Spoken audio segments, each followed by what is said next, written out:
Welcome into Stone Cold Stros. I'm Brandon Strange with Charlie Palillo and Josh Jordan. They are at Palillo and at Josh Jordan 975 on X. And in between our podcast episodes here, you can read their blogs on sportsmap.com. On today's episode, Stros hold a home run derby in Sacktown while their strong arms help stretch that lead in the West. And according to The Athletic, 27 years of data says Houston is one of 5 teams that meet the criteria to win a World Series this season. Who are we to argue with history? But before that, if you want to show your support for this channel, it's really easy. Just hit like on the video right now, subscribe to the channel, hit that bell for notifications so you know when new content drops. And if you prefer to listen to your podcasts, we're on all your favorite podcast apps. Just search Stone Cold Stros. Josh, Charlie, welcome in. After getting walked off in the opener, Houston take the A's to the woodshed in games 2 and 3 in dominant fashion to secure at least a split in the series. They've got the Angels on deck over the weekend and then the Phillies back at home. Before we learned the extent of Yordan's injury, I asked you guys a couple of weeks ago if it was possible Houston could have a multi-game lead in the division by the time he returned. Now it would seemingly take an implosion for that to not be the case, as they are currently tied with New York for the second best record in the AL. Guys, what are the odds Houston can keep this pace? Well, in terms of what stretch are we talking? After pasting the Athletics in back-to-back games, 17-6 over 23 games. Chances of the Astros continuing at that rate the rest of the season are 0. It's over 700 baseball. That's just not going to continue. But for the season, they're now up to a 93, 94 win pace. If Seattle is going to be terminally mediocre, ditto the Rangers, the Angels have ascended to that level. Is there going to be a team to push them? Or are the Astros going to be able to fatten up against the competition in what is the worst division in the American League, the West? The Astros still the only team over 500. And we've seen in the Athletic series, I mean, that's the worst pitching staff on earth. And game 1, it didn't look that way, but the reality struck in games 2 and 3. So I guess what timeline are we talking about the pace? Notably, the Astros still have not had longer than a 3-game losing streak. And you mentioned the Yankees, right? 6 in a row in the tank. They were shut out in 3 consecutive games in the Yankees funk as they drifted back to earth. Turns out Paul Goldschmidt wasn't going to hit 360 and Trent Grisham wasn't going to hit 50 home runs. Only idiots ever thought, could Aaron Judge hit 400? So the Astros actually nudging into that second spot, which maybe turns out to be the real race for the Astros this season. I'm not calling it yet in the American League West, just too much baseball to be played. The Tigers look like pretty clearly the best team in the AL, but they could hit bumps in the road as well. But securing that number 2 seed, as we talked about earlier in the week, if you can avoid the baseball Russian roulette of the best of 3 that saw the Astros shot dead by those Tigers in 2 quick games at, well, then Minute Maid Park, you want to avoid that if you can and move right on to that 3 out of 5. And this Astros extended surge obviously has that very much in play for them. Keeping the pace on offense is going to be pretty tough to do. We were talking before the video started, 10 runs or more in 4 of their last 8 games. My Lord, we didn't see that coming, but I don't think we thought the offense was going to be this bad all year. And then here they are. They're going into the game on Wednesday night. They were second in batting average, but they were still not so great in runs scored and OPS and all that, like we talk about all the time. But now they're getting there. You know, they're 11th in slugging. They're starting to 11th in OPS going into Wednesday night's game. So they're getting into that top 10 in offense to go along with. They're dominating pretty much every pitching category. It's like that every week. But now the ERA keeps going down, and the strikeouts are just ridiculous. The WHIP has been, if not the best, one of the best all season long. So I think they can kind of keep this pace. The only thing I'm worried about, surprisingly, is the pitching, and it's not the performances. It's just the pedigree, right? You're getting incredible efforts out of guys that just haven't really proven it before, and now we got Lance McCullers getting hurt again. So, you know, now it's another concern. You lose another arm or another foot in this case, at least, for a couple of weeks, it looks like. So I think that's the biggest thing for me. Can they maintain the starting pitching? Because we know the bats aren't going to continue to score 10 runs every other game, but hopefully they are trending upward to where they are one of the top 10 offenses in the league. Yeah, and the grains of salt element is that over the 17-6 stretch, which if you do that, it really doesn't matter who the competition is. That's still excellent baseball for approaching a month. But the reality is the Astros over those 23 games have faced one pitching staff, which is in the top 10 in Major League Baseball in ERA. That was the Rays, and they split a 4-game series. Right? The Athletics are garbage. The White Sox are garbage. The Pirates pitching staff isn't garbage, but the team obviously is no good. Minnesota, 500 type team. Cleveland, 500 type team. So the Astros haven't taken on really any of the upper crust teams in this stretch. Okay, if you get a cushy stretch of schedule, whip up on it. And that's what they've done. And they're going to see the Phillies and the Cubs at Daikin Park, 2 of the 5 or 6 best teams in baseball. They're going to see the Dodgers July 4th in a series in LA. But let's note that earlier in the season, the Astros took a series from the Mets. They took a series from the Padres, 2 of the other really good teams. So, baseball, it all comes out in the wash over 162 games. They have a championship caliber pitching staff with the Brown Valdez 1-2, and you just fill it out in the rotation and then have that bullpen, which has just been so stellar. The lineup is not of that ilk, but you're not judged by your offense. You're not judged by your pitching.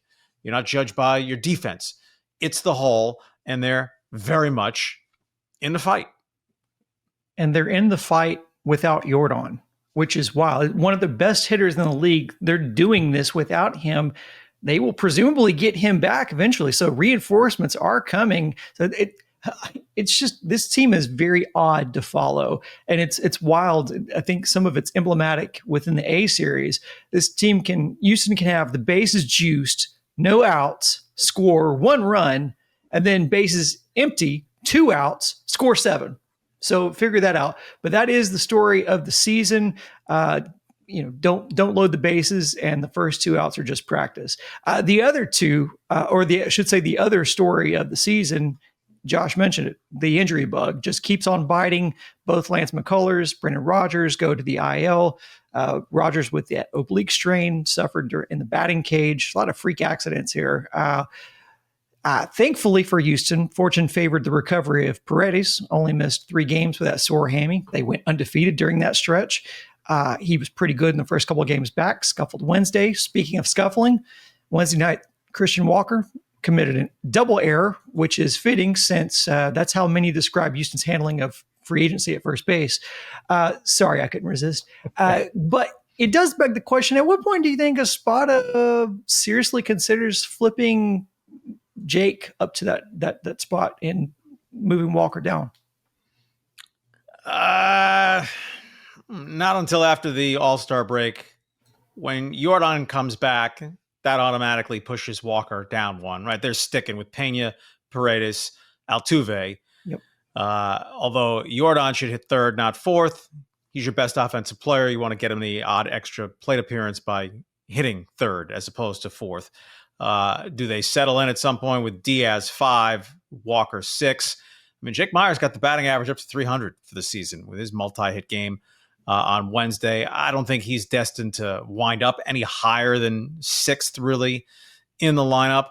But with Cam Smith's surge, right, the lineup is really lengthened, and then you get the random major contributions that can happen within a couple of games of Mauricio Dubon channeling Jeff Kent or someone with power at second base that is not sustainable.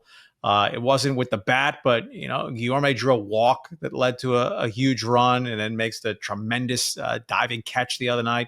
So they're getting a little bit of this, a little bit of that from somewhere, and that they're on pace to win 94, 95 games at this point in the season.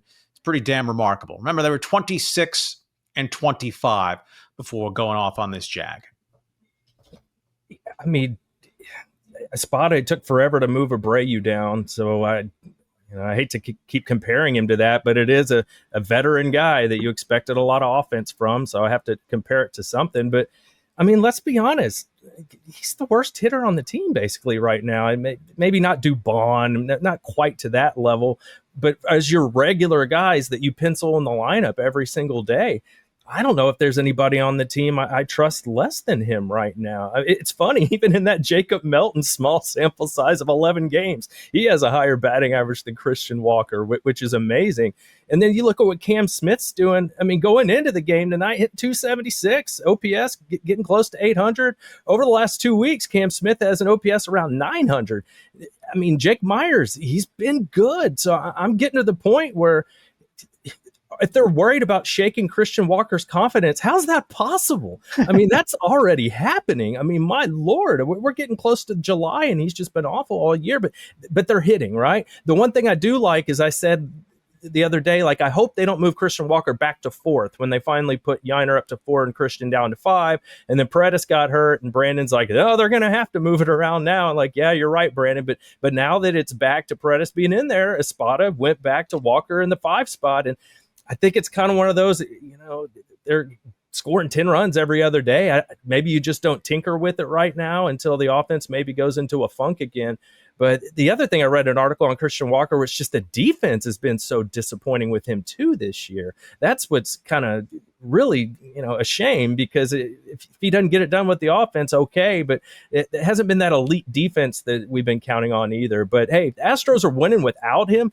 Imagine if he does flip on the switch at some point and then he kind of gets close to his year-long numbers, and that means he must go on a tear for the back half of this season. And then hopefully that coincides with Yordan coming back. And you brought it up, Brandon, like, oh, all this is happening without Yordan. Man, they went on a run without Kyle Tucker last year too. It's a hard team to predict. And for all the feast and famine and things that you can question with the offense, such as, anyone else wonder if they told Brendan Rodgers, hold still, this isn't going to hurt too much with that oblique. You'll recover in a couple weeks' time. Good. It's pitching. Yeah. 16 games played into June. In none of them did the Astros give up more than 4 runs. I mean, not one hiccup in more than 2.5 weeks. The pitching is what has this team where it is. Yeah. And for Walker, you have to wonder if maybe this is just a first season growing pain, the same way with Josh Hader, because Hader's been awesome in his second year with the team. I guess, by the way, John Singleton opted out of his minor league deal in Buffalo. So can I interest you in a lefty platoon option at first? But I want to go back to what you said, Charlie, about Jake. I think what's interesting about Jake is the production's not a bunch of power that you think is just not sustainable. It's just solid ball on bat singles, hitting the ball where the defender's not. And so I wonder if, maybe he's not going to be a 300, but if he can be a 270 hitter for you, that's towards the bottom of your lineup, that'll play, especially once Yordan comes back and you have that domino effect. Like you said, pushes everybody down. But Josh, you brought up Cam. Let's jump back on to that, because when we jumped on, you said emphatically, we got to talk Cam Smith. As has been noted, he was playing in the College World Series this time last year, and now is putting up very, very serviceable numbers on a major league team. I mean, there's a lot of pressure. You're coming in and basically replacing Kyle Tucker, a guy who has played at an MVP level for this team. For Cam, what do you think the ceiling is on this guy?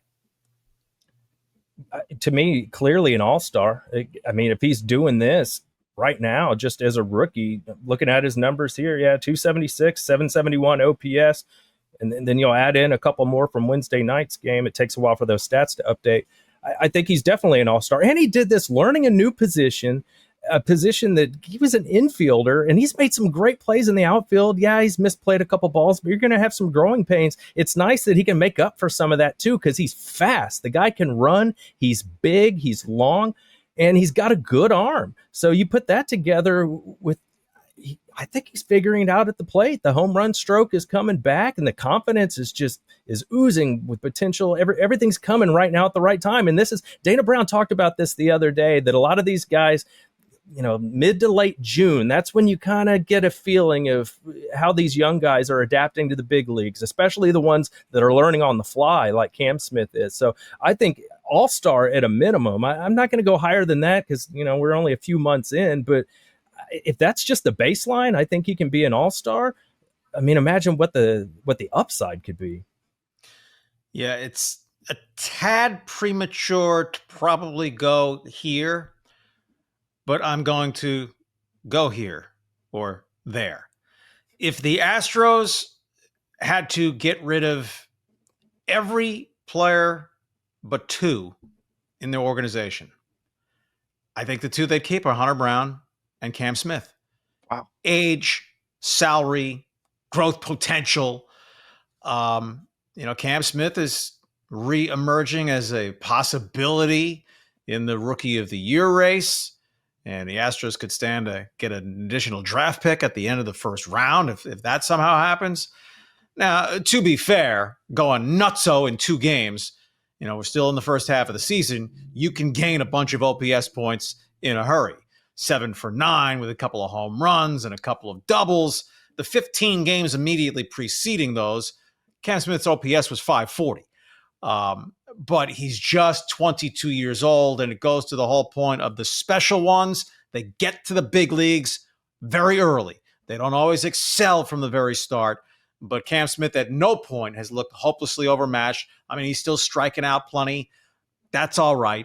If he does what his season numbers are to date the rest of the way, which is hitting about 275 with an over 760 OPS, the Astros have themselves a dirt cheap developing star. Remember, Cam Smith is going to make basically the minimum salary in Major League Baseball for each of the next 2 seasons. Yeah, and look, you can say what you want to about Dana Brown, and certainly his drafting efficacy is certainly worth watching, but his job, numero uno, when he got brought into this team was to rebuild the farm system. What better way to do that than, you traded away one of your most valuable pieces and you brought in a guy. This doesn't even, we haven't talked about Paredes but you brought Paredes in who's performed incredibly well at third base, both defensively and on offense. He's been one of your best bats all season. And then you bring in a guy, Cam Smith, who, Charlie, as you said, he's one of your cornerstones for the future of this team, or at least could be. He certainly has that trajectory. Just a quick message. If you're interested in advertising your service or product on this show, contact our friends on the sales team at houston.sportsmap.com/advertise. The link is also in our description. I teased this at the beginning. I saw this article and I sent it to you guys. The Athletics' Neil Payne published a column this week that ruffled some feathers on social media, which I'm sure was the point. He compiled data from every full season. That's a big caveat. Every full season going back to the 98 expansion. He was looking for commonalities and overlap and stats for World Series winners. The criteria he came up with was combinations of win percentage, run differential, WAR, on-base percentage, whip, quality starts, meltdowns, and just a bunch of other stuff. And until, kind of using those criteria, he narrowed his list of 5 teams down that he thinks history reflects or projects are World Series winners or potential World Series winners. The Cubs, Padres, Tigers, Yankees, and the Astros. I know we've said this ad nauseum, but given the adversity that Houston has faced this season, it's wild that we're going to talk about stats pointing to in Houston's favor to appear, much less win a World Series. So I just wanted to bounce around with you guys. Are you guys buying or selling stock in Houston's World Series odds? Charlie, start with you.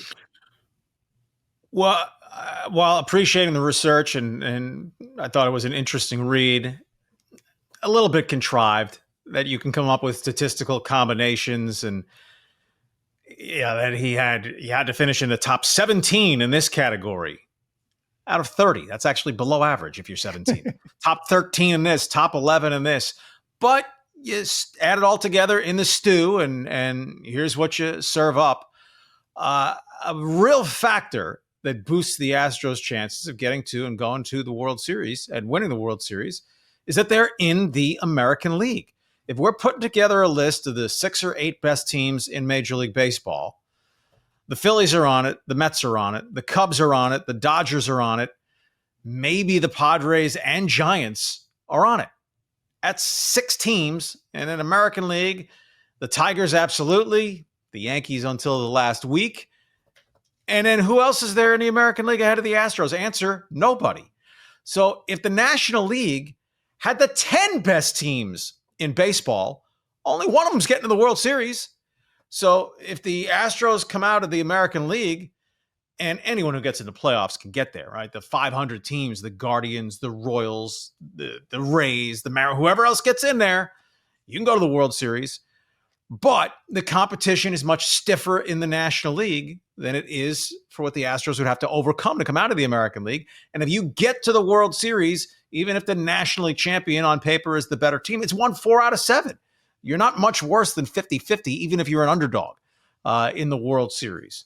So the Astros are not, at this point, one of the 5 best teams in baseball, but I can buy into an argument that they have one of the 5 best World Series odds at this point. Yeah, and the odds say that they're not one of the top 5 either, Charlie. They agree with you. I'm on my bookie right now. They have them 7th to win the World Series. In the American League, just like we've been saying, only the Tigers and the Yankees have better odds. So there you go. And then you throw the Dodgers in there. And the Dodgers didn't crack that list, right, Brandon? I thought that was kind of interesting. So I mean, they're definitely in the conversation. It's kind of interesting. After the Astros, the Mariners are actually the next American League team behind them. So looks like AL West is going to have a lot to say about who does this. For me, it's about, can the pitching hold up, right? Is McCullers going to come back and continue to show growth like we were seeing before he got hurt? Or is this just a sign of, this is what happens with McCullers? He gets hurt.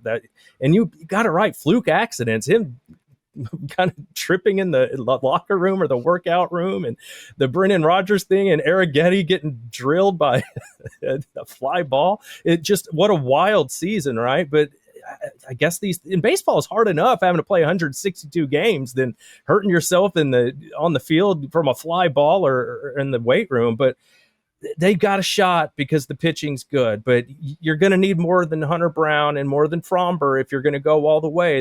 They're going to need somebody else to step up. We'll see if these young guys can continue to maintain. They're certainly not playoff proven. They're not even regular season proven, a lot of these guys. So we'll see. But I like what I'm seeing from the offense. This is what I've been asking them. Just don't be a bottom third offense. Show that you can at least be average or a little better than average. And I think they got a shot because the bullpen is so damn good. Yeah, I think it comes down to the health and production of certain guys. Like I thought the stats, I'm with you, Charlie. I thought the stats Payne used were a little convoluted, either this or that, and they placed in the top 15 here, 10 here, this or that. And look, I think he accomplished what he was looking to do, which was stir the pot a little bit on social media. Whether that translated into article clicks, certainly, I think is a legit question. But like, I think it comes down to the health and production of Fromber, Brown, Pena, Paredes, Jordan. I think Altuve is probably a good question. Hader's another good question. Honorable mention in there too. I think with Hader, there's probably a little bit of there's still a net there because you have a guy like Abreu who can probably close games for you. So I think not to discount Hader's importance. I just think there's a little bit of redundancy and padding there, and the bullpen has just been so good. So I don't know that one guy going down necessarily. I mean, you need all of them, but I do think it's about, I agree with you, Charlie. It's about Fromber and Brown at the front end. And then you need at least Paredes and Jordan to be there and producing for you. Final thoughts before we're out the door.